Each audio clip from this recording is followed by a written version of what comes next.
A paz de Cristo, irmãos! Hoje nós vamos dar continuidade ao nosso estudo sobre as profecias e as figuras, as tipologias que estão apontando para a geração que verá a segunda vinda de Cristo. E para a gente se aprofundar um pouquinho mais, hoje nós vamos falar sobre o profeta Oséias. E como Oséias, ele anuncia a ressurreição dos mortos. E mais especificamente, a ressurreição dos mortos depois de 2000 anos. Olha que interessante isso, irmãos. Para quem acompanha a nossa série sobre a geração que verá a vinda de Cristo, que faz parte do nosso curso Escatologia Revelada, mas devido à importância desse assunto, eu tenho liberado ela gratuitamente no canal Graça e Conhecimento. Para você que tem acompanhado essa série, eu vou dizer uma coisa para vocês.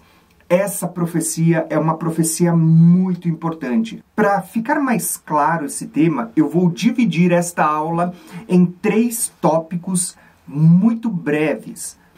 Na primeira porção dessa aula, onde eu vou falar sobre o mistério de Cristo, onde a gente vai falar ali sobre profecias que inicialmente estão apontando para as 2 casas de Israel.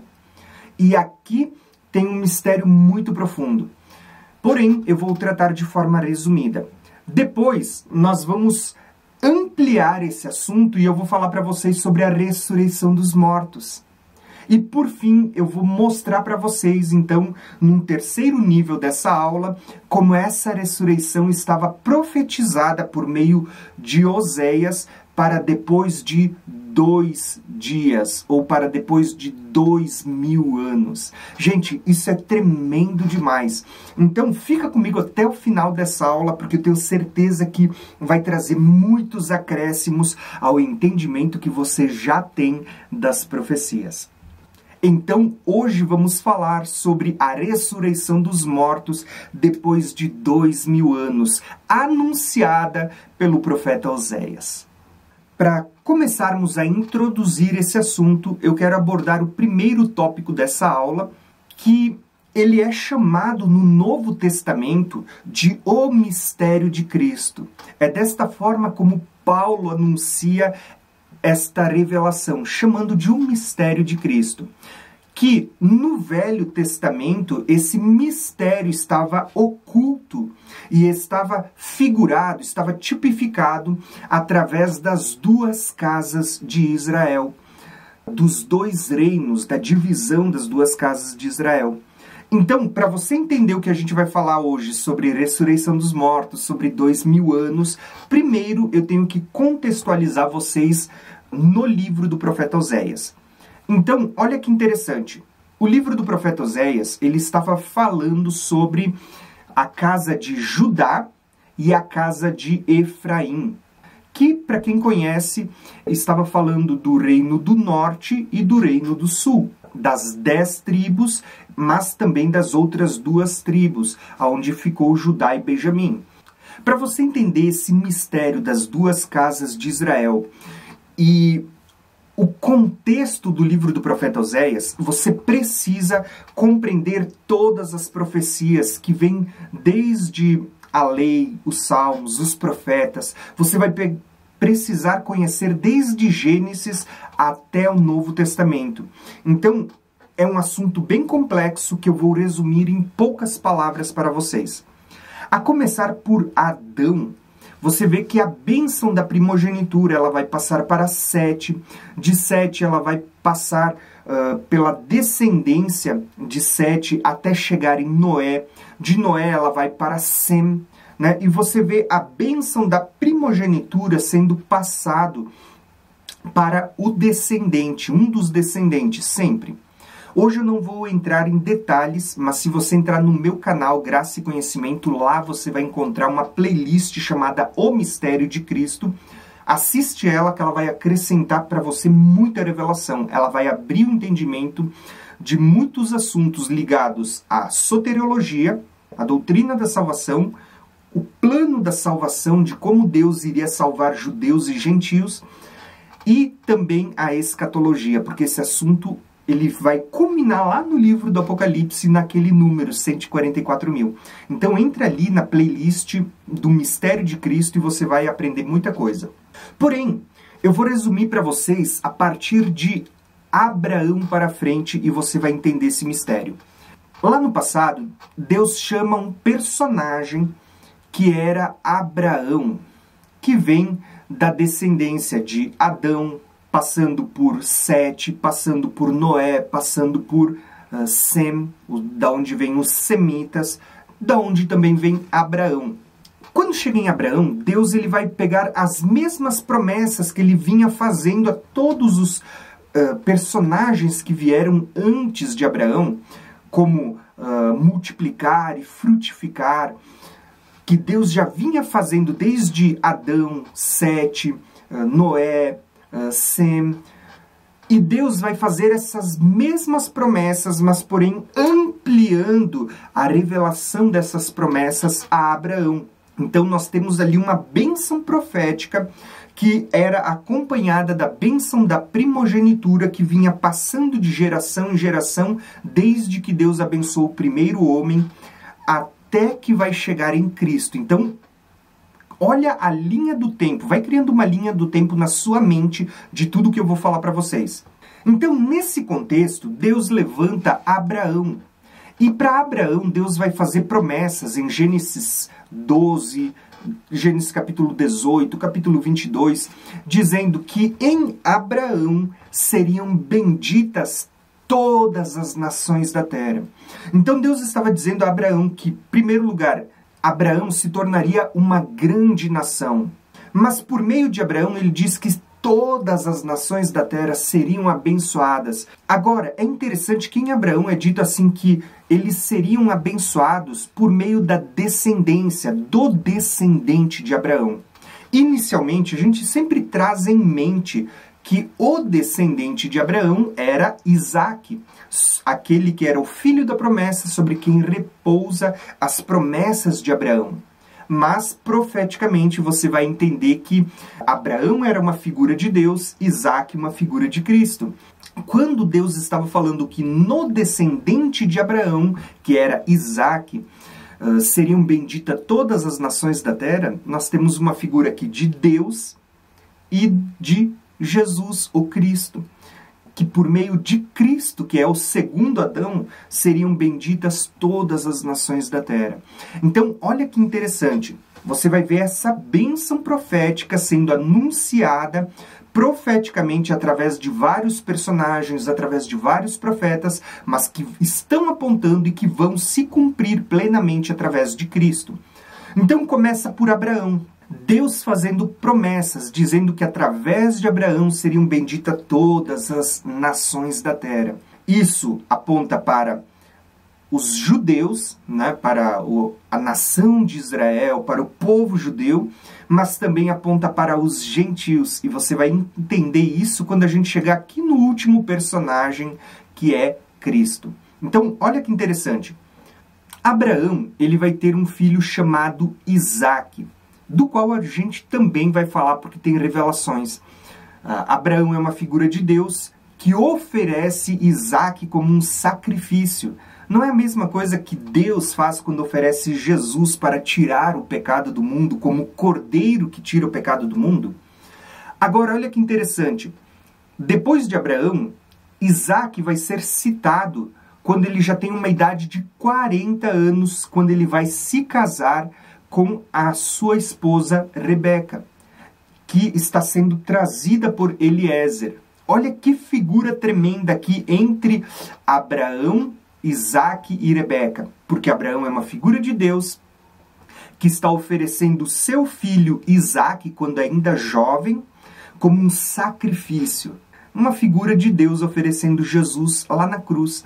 Quando Isaque pega um madeiro e começa a subir aquela montanha para ser sacrificado, Abraão diz: meu filho, o cordeiro para si Deus proverá. Né? Era o que Deus iria fazer. Deus iria prover um cordeiro para os pecados da humanidade, inclusive os meus e os seus. Olha que profundo isso, irmãos. Porém, depois Isaque só vai ser citado quando ele completa 40 anos e ele vai se casar com Rebeca. Esse número é profético, porque 40 anos, irmãos, se você multiplicar o múltiplo de 40 jubileus, 40 vezes 50, é o equivalente a 2.000 anos. Olha a figura de Isaac agora com 40 anos, casando com Rebeca, que está sendo trazida por Eliezer. E essa figura, ela é tão profunda em Isaac, porque Isaac só vai ser citado novamente depois quando ele tem 40 anos. E você vai perceber que esse número é profético, porque 40 vezes 50, ou seja, 40 jubileus, é o equivalente a 2.000 anos. Então você vai ver que Abraão oferece Isaac quando ele ainda é jovem, como um sacrifício, como um cordeiro. E depois, com 40 anos, Isaac volta a ser citado na Bíblia agora quando ele vai casar com Rebeca, onde Eliezer ele está trazendo Rebeca e Isaac sai para o campo e eles se encontram. E então Isaac vai introduzir Rebeca nas tendas de Sara. Olha que figura profunda isso e como isso estava apontando para Cristo e para todo esse mistério do qual a gente vai falar hoje. Porque isso de cara já é uma figura que está apontando também para o que Deus fez. Deus oferece Jesus como um cordeiro para tirar o pecado do mundo, só que o número 40, se você calcular 40 jubileus, 40 vezes 50, é o equivalente a 2.000 anos. Quando Isaac completa 40 anos, ele vai casar com Rebeca. Cristo, se você contar 40 jubileus, você vai ver o casamento da noiva com o cordeiro na segunda vinda de Cristo. Então você tem muitas figuras, das quais a gente ainda vai falar em outras aulas. Mas o que eu quero demonstrar para vocês hoje é justamente o fato de que havia uma bênção profética que estava sobre Abraão, que vem desde Adão, Noé, Sem. Você vê que essa bênção de multiplicar, de frutificar e de abençoar todos os descendentes de Abraão, todas as nações da terra, elas vêm sendo ampliada, essa bênção profética. Essa bênção ela vai passar de Abraão para Isaac, de Isaac essa bênção vai passar para Jacó, e de Jacó ela vai passar para José, e de José essa bênção ainda vai passar diretamente para os filhos de José, que são eles Manassés e Efraim. Então, olha que interessante. Talvez você diga, mas Tiago, o que isso tem a ver com o profeta Oséias? O que isso tem a ver com a ressurreição dos mortos? E o que isso tem a ver com 2.000 anos, com a geração que verá a vinda de Cristo? Irmãos, estes assuntos estão todos conectados. Você vai ver que a bênção que Deus faz lá para Adão, Sete, Noé, Sem, vai repousar sobre Abraão, de Abraão vai passar para Isaac, de Isaac vai passar para Jacó, para José, até chegar em Manassés e Efraim. E quando chega em Manassés e Efraim, você vai ver uma coisa muito interessante, porque Jacó, já avançado em idade, ele vai passar a bênção da primogenitura para os filhos de José. E dentre os dois, você vai ver que a bênção da primogenitura vai repousar sobre o segundo filho, que é Efraim. Você vai perceber que a bênção da primogenitura, ela estava reservada sempre para o primeiro filho varão a nascer.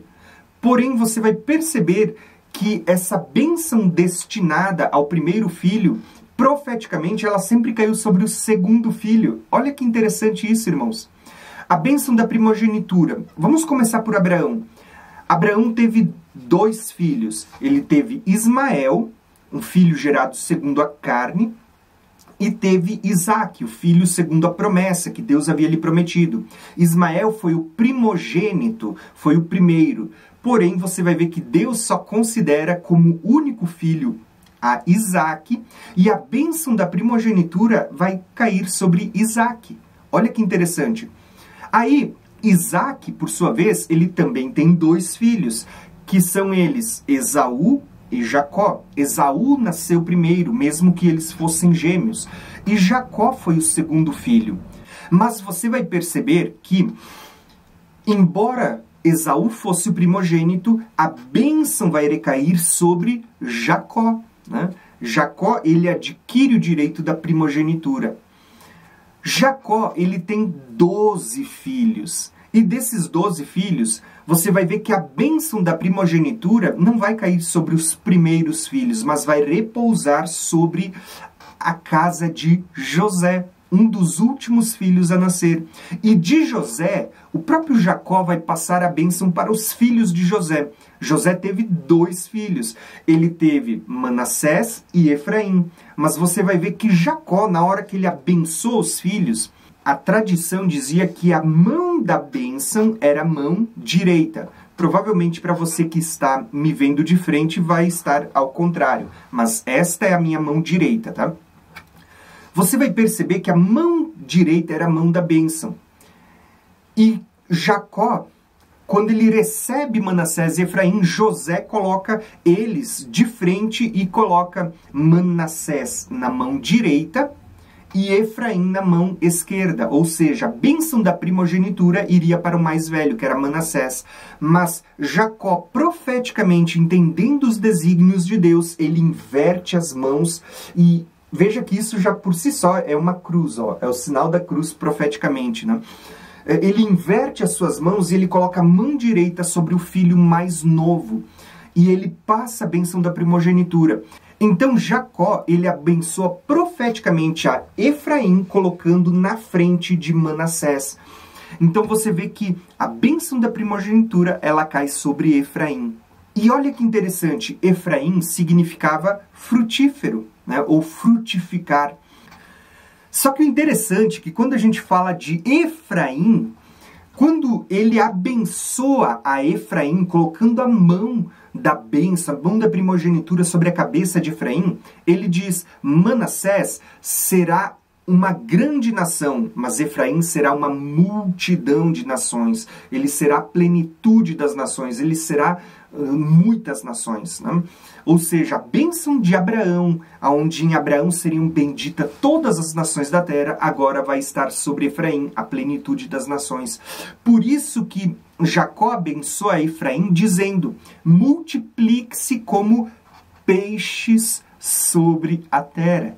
Irmãos, você já viu peixe dar na terra? Não, ele dá no mar, né? Ele dá nas águas. Mas você vê que ele estava falando que ele se multiplicaria como peixes sobre a terra. E o mais interessante é que quando Jacó abençoa a Efraim, com essa bênção, você vai ver que isso vai se cumprir lá em Jesus, porque quando Jesus vem, ele chama os seus discípulos para se tornar pescadores de homens. Ou seja, a bênção de Efraim, que você vai ver onde aquelas 10 tribos se multiplicam sobre a terra, vão ser semeadas entre os gentios. Agora, Cristo, quando ele vem, ele vai chamar discípulos para pescar, para buscar esses peixes que se multiplicaram sobre a terra. Olha só que interessante, né? Então você vai ver que a bênção que Deus veio anunciando desde o primeiro Adão e por todas as suas descendências, passando por Noé, por Sem, por Abraão, por Isaac, por Jacó, e agora chegando até Efraim, que eles deveriam frutificar e multiplicar sobre a terra e encher a terra. Você vai ver que essa bênção da primogenitura ela vai recair agora sobre Efraim. Por quê? Você vai entender que Israel era formado por 12 tribos, né? Os descendentes de Jacó. Só que o interessante é que essas 12 tribos, nos dias de Salomão, elas vão se dividir em duas casas, a casa de Israel e a casa de Judá. Por que isso, irmãos? Você vai entender. Quando você chega em Reis, a gente vai sair agora de Gênesis 48, de Jacó abençoando a Efraim, e a gente vai ir para 1 Reis 11. Você vai encontrar ali a história do profeta Aías. Quando Deus levanta Aías para dividir o reino das mãos de Salomão por causa dos seus muitos pecados e muitas coisas que aconteceram de errado. Mas lembrando que tudo isso havia um propósito de Deus profético para o tempo do fim. Então, se você quer entender, volto a dizer, entra lá no nosso canal Graça e Conhecimento, na playlist O Mistério de Cristo. Aqui eu vou resumir para vocês. Então, Deus levanta um profeta, o profeta Aías, que pega uma capa nova que ele tinha na sua mão e ele divide essa capa em 12 partes. 2 partes ele entrega nas mãos do filho de Salomão e 10 partes ele entrega nas mãos de um efraimita. Olha aqui, ó, Efraim e Judá. E é interessante, irmãos, porque quando a gente olha para as bênçãos proféticas de Jacó, ele abençoa a Manassés e Efraim em Gênesis 48, demonstrando que a bênção da primogenitura de frutificar e multiplicar estaria sobre Efraim, que se chama frutífero. Porém, no capítulo 49, um capítulo depois de abençoar a Efraim, você vê que ele vai abençoar o restante dos filhos, e ele abençoa a Judá, mostrando que a bênção do cetro, do reino, do governo estaria sobre Judá.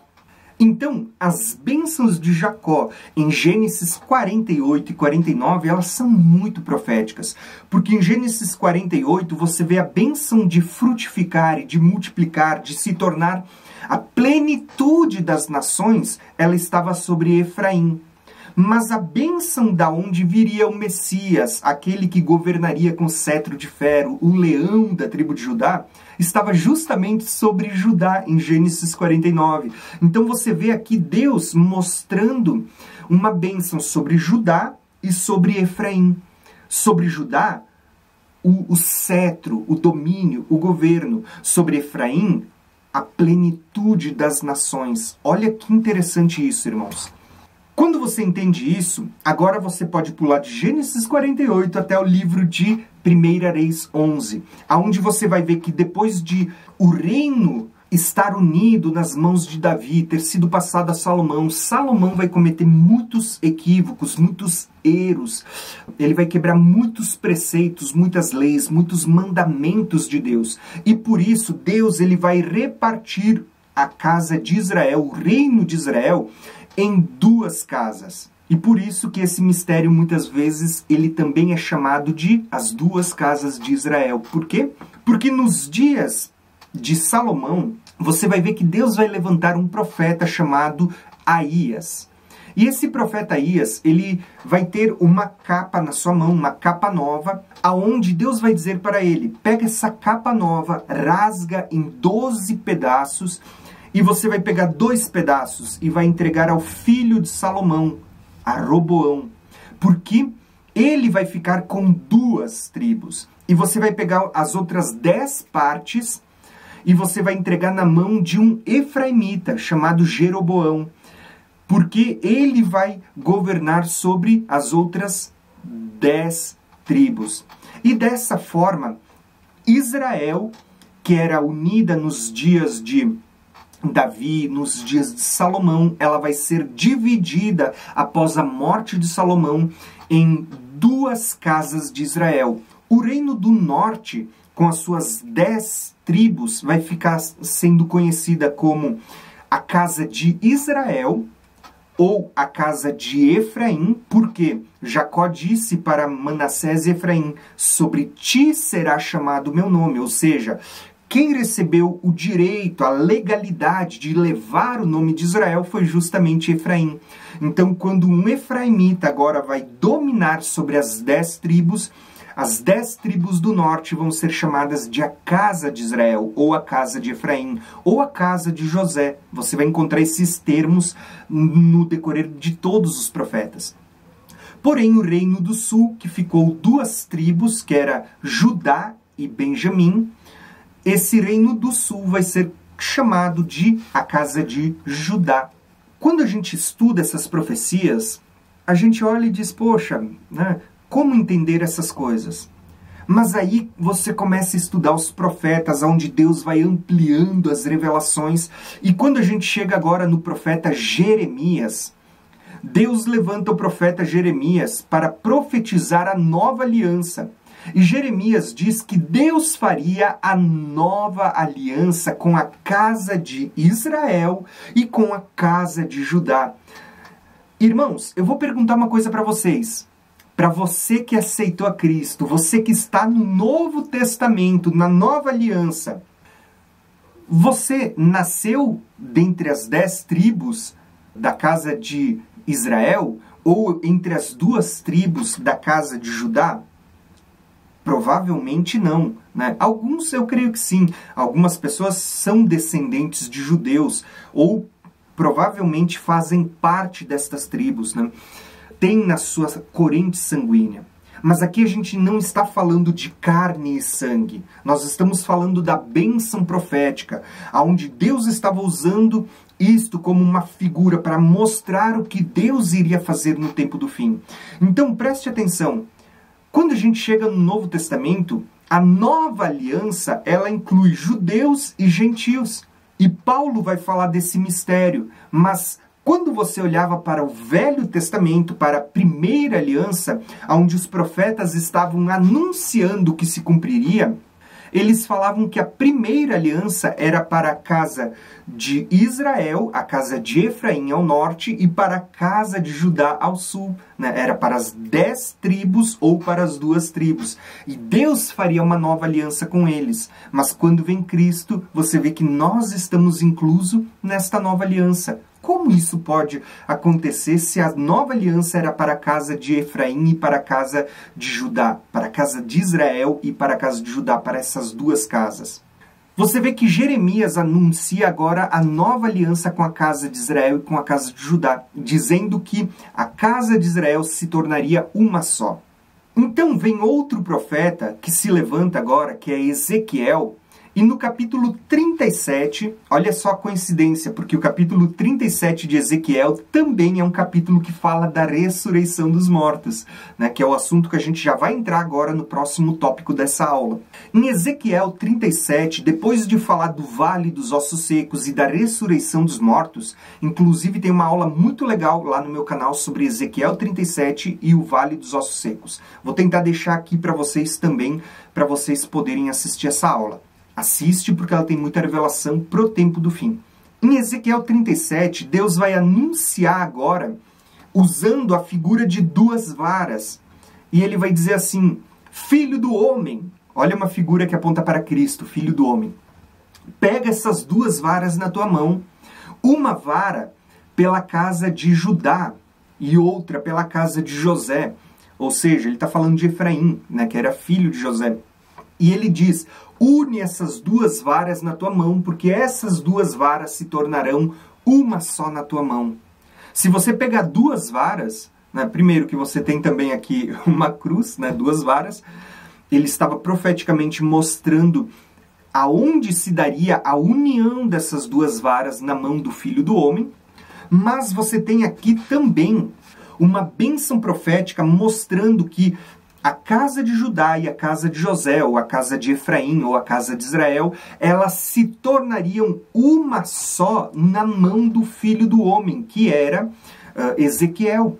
Só que isso é uma profecia para o tempo do fim, onde Deus estava demonstrando que aquelas 2 casas de Israel que foram divididas no passado, elas seriam unidas de novo agora em Cristo.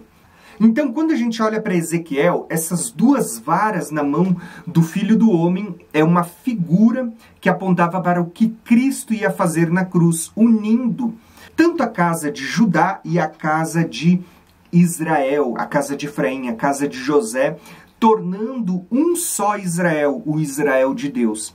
Quando chega agora no livro do profeta Oséias, Oséias vai profetizar a casa de Israel e a casa de Judá, que eles congregariam juntos e teriam um só cabeça. Oséias 1, Deus se apresenta ali por meio de Oséias como sendo aquele que havia sido traído. E Deus está anunciando, dando carta de divórcio, Deus está anunciando ali muitas coisas no profeta Oséias, inclusive o perdão por causa de todas as transgressões, das prostituições com a qual o povo se prostituiu, abandonando a Deus como seu marido.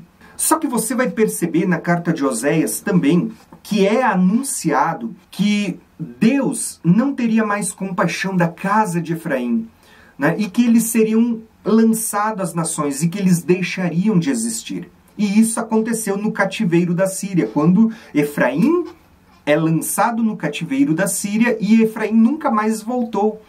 Pelo contrário, as 10 tribos que foram levadas para o cativeiro da Síria se misturaram com os gentios por meio de alianças, de casamento, e se tornou um povo misto. Os poucos que ficaram no território do norte de Israel, das 10 tribos, eles também se misturaram com as nações vizinhas. Então as 10 tribos, ela se tornou uma mistura, uma miscigenação com gentios. E enquanto as 10 tribos no cativeiro da Síria foram levados para as nações e nunca mais retornaram, aqueles que ficaram ou que retornaram, eles já não eram mais puros, eram misturados com gentios.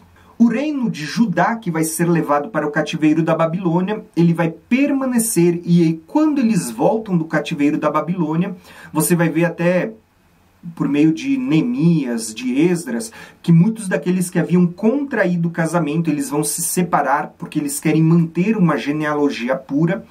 Então, os judeus, aquelas 2 tribos, eles voltam de volta para o seu território, enquanto as 10 tribos do norte, eles agora estão misturados entre os gentios. Olha que interessante, o que você tem ali, né, no cativeiro da Babilônia, no cativeiro da Síria? Você tem, no retorno desses 2 cativeiros, um povo judeu e um povo agora misturado com gentios. Você vê judeus e gentios? Só que o mesmo profeta Oséias, que mostra que Deus estava descontente com a traição, com o adultério do povo após outros ídolos, após outras nações, você vai ver que Oséias também vai profetizar e vai anunciar que Israel e Judá, ou seja, a casa de Israel e a casa de Judá, elas de novo congregariam juntas e teriam um só cabeça sobre elas. Elas voltariam a ser uma única casa e teriam um só cabeça. Irmãos, quando que essas profecias de Oséias vão se cumprir? Por meio de Cristo. Cristo é esse um só cabeça, no qual seria unido de novo a casa de Israel, que foi semeada entre os gentios, e a casa de Judá, que voltou do cativeiro da Babilônia. Você percebe que esse só cabeça era Cristo, que iria unir de novo os 2 em um só? E aqui eu quero passar agora para o Novo Testamento, porque daqui a pouquinho eu vou voltar para o profeta Oséias, tá? Para a gente falar então sobre a ressurreição dos mortos e sobre os 2 milênios. Mas eu preciso trazer aqui um resumão desse mistério, porque quando chega no Novo Testamento, Paulo recebe muitas revelações de Jesus. E dentre as muitas revelações que Jesus dá a Paulo quando lhe aparece, uma das revelações vai ser justamente o mistério de Cristo que estava oculto nos tempos passados por meio das 2 casas de Israel e do que Deus vinha fazendo, mostrando os judeus e as 10 tribos de Efraim que foram semeadas entre os gentios. Então você tem judeus e gentios agora. Nos dias de Jesus, você vai ver justamente isso. Havia os judeus, mas também havia os samaritanos. Os judeus tinham como a capital dos seus dias Jerusalém, aonde também estava o templo, e os samaritanos, que eles tinham Samaria como a sua capital, aonde estava também o seu templo no monte, naqueles dias. Por isso que a mulher samaritana pergunta para Jesus, aonde convém adorar, né? No templo, em Jerusalém, ou no nosso monte? E Jesus vai dizer para ela, chegou o tempo em que não é mais nem em Jerusalém, nem nos montes, mas os verdadeiros adoradores adorarão o Pai em espírito e em verdade. E aqui na mulher samaritana também tem muitas revelações, irmãos. Lembra que quando Jesus prega para ela, Jesus vai passar 2 dias entre os samaritanos? Samaria, os samaritanos, era uma figura que está apontando para os gentios. As 10 tribos que se misturaram com os gentios. E os 2 dias que Jesus passa pregando entre a mulher samaritana e os samaritanos, está apontando para 2 milênios em que a pregação do evangelho seria anunciada entre os gentios, entre as nações. Só que olha que interessante, irmãos. Sobre isso eu vou gravar uma aula também, só para falar sobre esse assunto, tá? Mas aqui eu estou colocando algumas conexões só para você entender esse mistério. Mas agora, quando a gente dá sequência a essa revelação, você vai ver que o apóstolo Paulo, o qual não andou com Jesus, mas Jesus lhe apareceu por diversas vezes e trouxe revelações, ele vai anunciar um mistério de Cristo que anteriormente esteve oculto, mas que Deus vinha falando por meio de figuras através das duas casas de Israel, apontando para judeus e para gentios. E Deus, ele vai mostrar agora, por meio desta figura das duas casas de Israel, o mistério de Cristo. Que mistério era esse? Eu vou ler uma carta de Paulo aqui só para você entender um pouco desse mistério.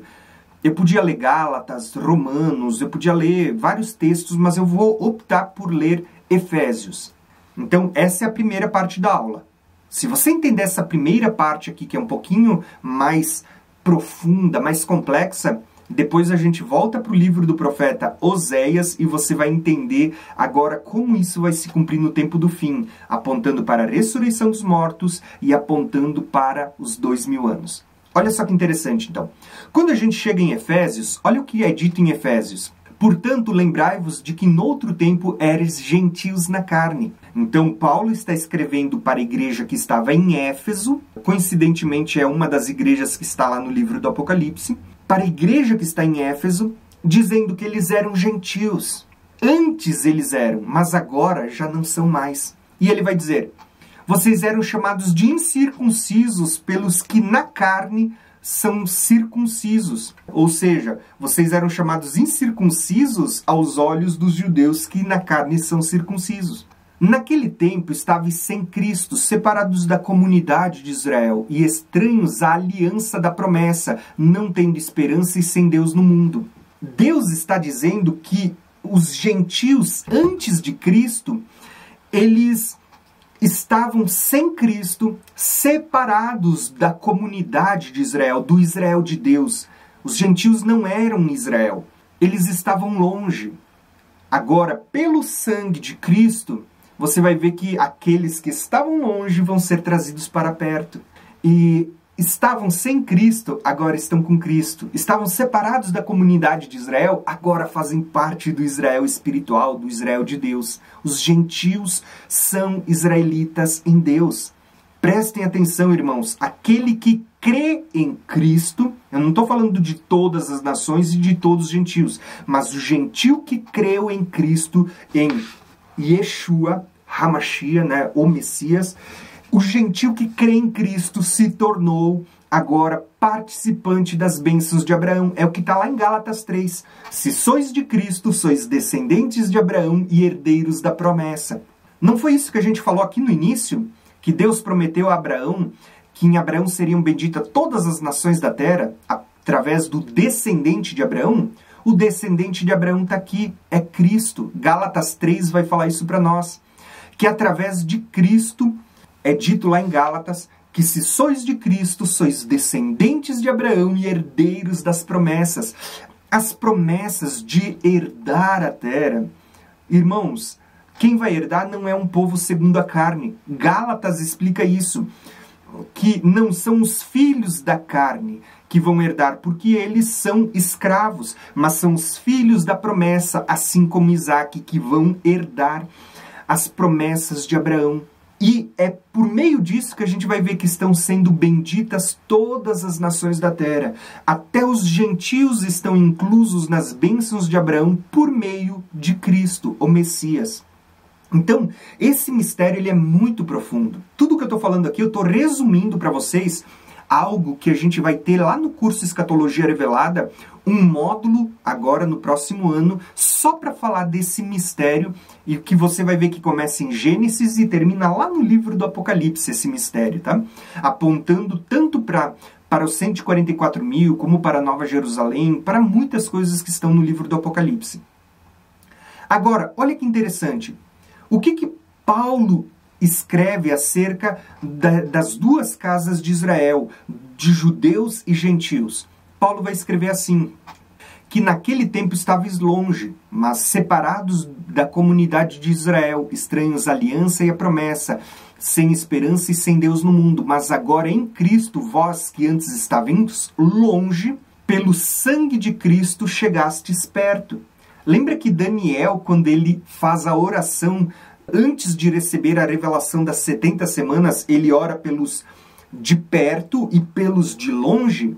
Os de perto eram os judeus, né? Os de longe, profeticamente, estava apontando para os gentios, mas que seriam trazidos para perto por meio do sangue de Cristo. E isso, por mais que você só consiga ver a primeira camada de revelação, profeticamente as 70 semanas está apontando não só para Israel, mas para judeus e gentios em Cristo Jesus. Se você ler Efésios, olha o que Paulo está revelando. Ele está dizendo assim, ó, porque ele é a nossa paz, que de ambos os povos fez um, derrubando a parede de separação que estava no meio. Irmãos, quem são os povos? Para quem que a nova aliança foi profetizada? Quando você lê o profeta Jeremias, a nova aliança, e aqui eu não estou falando de aliança renovada, como muitos vão ensinar. Não, a Bíblia fala de nova aliança. O autor de Hebreus vai dizer que aquela que envelheceu está prestes a ser abandonada, porque veio agora uma nova aliança. Então você percebe que Jeremias ele profetiza a nova aliança para quem? Para as duas casas de Israel, para judeus e para gentios. Agora, quando Cristo vem, para quem que está sendo direcionada a nova aliança? Para judeus, mas também para gentios. Percebe que a nova aliança anunciada por Jeremias para Judá e para Efraim, para o reino do sul e para o reino do norte, agora vai se cumprir na sua plenitude, né? Não na sombra, mas na realidade, sobre judeus e gentios. O mistério das duas casas de Israel é o mistério de Cristo anunciado por Paulo, onde Deus estava unindo os dois em um só corpo, judeus e gentios. E este é um mistério muito profundo nas Escrituras, no qual a gente vai ter um módulo inteiro só para falar desse mistério em breve. Agora, irmãos, você percebe? A profecia de Jeremias, onde falava de uma nova aliança com Judá e com Efraim, vai se cumprir em Cristo, com judeus e gentios, tornando os dois um só corpo, né? Aquela profecia em Ezequiel, aqui ó, em Ezequiel, quando ele diz, pega as duas varas, que são a casa de Judá e a casa de José, a casa de Efraim, a casa de Israel, une elas na tua mão, vai se cumprir em Cristo, que é o Filho do Homem, que vai estar unindo judeus e gentios em seu próprio corpo. Então, quando a gente continua lendo, olha só o que é dito, que de ambos os povos ele fez um, derrubando a parede de separação que estava no meio, e na sua carne ele desfez a inimizade, isto é, a lei dos mandamentos, que consistia em ordenanças para criar em si mesmo dos dois um só homem, né? Trazendo a paz, fazendo a paz, e pela cruz, irmãos, pela cruz, olha as duas varas na mão do Filho do Homem, e pela cruz reconciliando ambos com Deus em um só corpo, matando a inimizade. Ele vindo evangelizou a paz a vós que estáveis longe, os gentios, e aos que estavam perto, os judeus, para que por ele ambos tivéssemos acesso ao Pai em um só Espírito. Perceba que Jesus ele veio para os judeus, mas também para os gentios. Que por meio de Cristo se cumpre a bênção de Abraão. Seriam benditas todas as nações da terra. Se cumpre a bênção colocada sobre Efraim, quando Jacó cruza suas mãos, que ele se multiplicaria como peixes sobre a terra. Isso aconteceu quando eles vão para o cativeiro da Assíria. Eles são semeados entre os gentios e nunca mais retornaram. Mas agora, quando chega Cristo, vai chamar discípulos para pescar esses peixes. Se cumpre aquilo que é profetizado sobre Efraim, a plenitude das nações. Por isso que no Novo Testamento você vai ver a plenitude do povo de Deus sendo trazido de volta.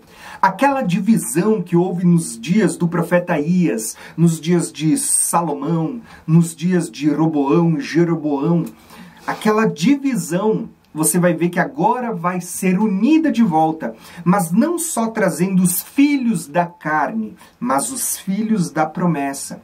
E aí é que você vê muitos discursos de Jesus, quando ele diz que não são os que são da carne que são filhos de Abraão, mas os que são segundo a promessa. Aí que você vai entender as palavras de Paulo no Novo Testamento, quando ele diz que as bênçãos de Abraão não são para os filhos da carne, mas para os filhos da promessa, aqueles que não nasceram segundo a carne, mas segundo o Espírito. Aí que você vai entender quando Jesus diz que os verdadeiros adoradores não são aqueles que nasceram segundo a carne, mas aqueles que nasceram de novo, dentre judeus e gentios, que agora podem adorar Deus em espírito. Porque os filhos da carne, segundo Paulo em Gálatas, são escravos, mas os filhos da promessa, aqueles que têm o Espírito de Deus, esses são livres, né? E que fazem parte da Nova Jerusalém, que são filhos de Sara, que era livre. Irmãos, Deus vai trazendo aqui grandes revelações. Mas, irmãos, por que nós estamos falando sobre as duas casas de Israel, sobre o mistério de Cristo, sendo que o tema desta aula é falar sobre a ressurreição dos mortos profetizada por Oséias após 2000 anos? Por que tudo isso? Agora você vai entender. Então, agora nós vamos ler o livro do profeta Oséias, o capítulo 5 e 6, e você vai entender esse contexto melhor. Se você gravou tudo isso que eu falei, quando você for ler o profeta Oséias, agora você vai entender esse mistério. Caso você quiser entender melhor, vai lá no canal Graça e Conhecimento, tem uma playlist chamada O Mistério de Cristo. Assiste ela que você vai compreender melhor esse mistério. Ou vem fazer parte do nosso curso Escatologia Revelada, porque em breve vai ter um módulo muito profundo com mapas mentais sobre esse assunto também.